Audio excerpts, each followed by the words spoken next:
Right now, we welcome in from sportsnetwork.com, where he is the NFL editor. You can also follow him on twitter.com/JFMcMullen.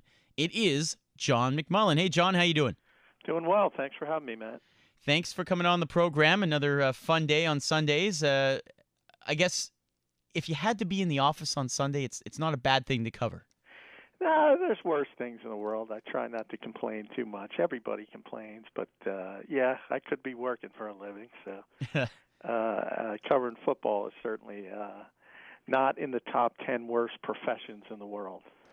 All right, John, let's go around the circuit here. Stefano and I were just chatting in studio prior to coming on for this segment about Cincy Green Bay, and to me it was sort of the coming out party for Cincinnati. Now, I know they've made the playoffs the last couple of years, but over those last couple of years in the regular season, they've struggled to beat teams with a plus 500 record.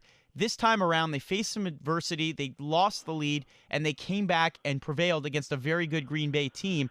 Do you have that same sentiment that this year it might be different for the Bengals? Well, I know they think that way. They consider themselves a legitimate contender. So this was a big game for them, especially when you go out to a 14-0 lead without Aaron Rodgers ever touching the ball. I mean, this is the kind of game they have to win to say that we're a legitimate contender, and it was looking bad for a while, but they were able to pull off that fourth quarter comeback, and anytime you do that against an Aaron Rodgers-led team, it's certainly going to breed confidence.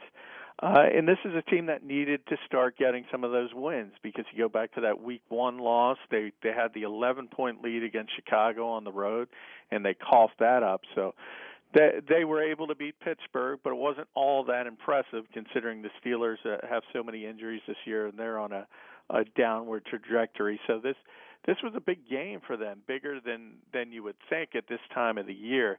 And I think especially when they got off to that great start, it was almost, look, they had to win that game, and it wasn't looking good, but they got on top in a wild affair. And you know, for all we talk about Green Bay, and let's be honest, I mean, Aaron Rodgers is the best quarterback in football, but the pieces around him I don't think are there as much as they've been in the past. So I don't think this is as good as a Green Bay team as most people think it is, but nonetheless, it's a big win for Cincinnati. All right, John. Elsewhere in Tennessee today, a big comeback victory for Jake Locker and the Tennessee Titans, who now move to 2-1 on the year. A little bit of a surprise, as San Diego looked like in the especially in the late third quarter there, that they were cruising maybe to another victory. But this was maybe Jake Locker's coming out party.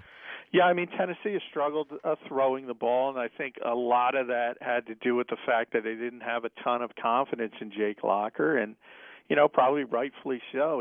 He hasn't done a lot to generate confidence in that coaching staff. But you look at him today, and he pulls off the fourth quarter comeback. He's up at 299 yards, so that's a huge step forward for him. San Diego probably isn't, a great team. They're probably not a playoff contender moving forward. But this is a Tennessee team that is coming off a bad season, and now they're headed back in the right direction. I think they've rebuilt that offensive line, which is a key. And they've been giving the ball to Chris Johnson. This is 3 weeks in a row now where he's, getting 20-plus touches. So I think that's a team that can certainly at least compete maybe for a wild card spot in what looks like, at least to this point, a pretty watered-down AFC as a whole. John, Cleveland gets Josh Gordon back today, the wide receiver, and he goes for 10 catches, 146 yards against Minnesota. A lot of people thought that this would be a cakewalk for Minnie, especially after the Browns trade Trent Richardson during the week. A little surprised at the outcome here? Yeah, I mean, I'm not surprised because I cover the Vikings pretty closely, and they've been, playing really poor football defensively, and it manifested itself today against a third-string quarterback who threw for 300 yards, and for the second week in a row, they lose the game in the final minute because they can't get stops in key situations.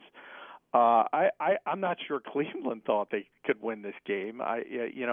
We all talk about tanking for Teddy, as in Teddy Bridgewater, and that's what everybody thinks Cleveland was doing, and that's what I think Mike Lombardi, the general manager, and Joe Banner, the president, wants. But I don't think Rob Jadzicki got the memo. He was doing they had a fake punt that succeeded, a fake field goal for a touchdown.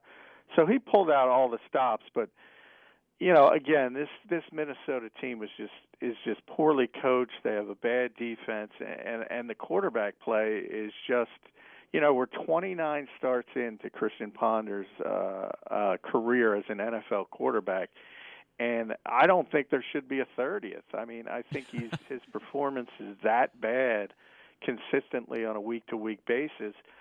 But this is the one thing, and when Cleveland talks about tanking for Teddy Bridgewater, understand that this is a new regime. So Mike Lombardi didn't pick Trent Richardson.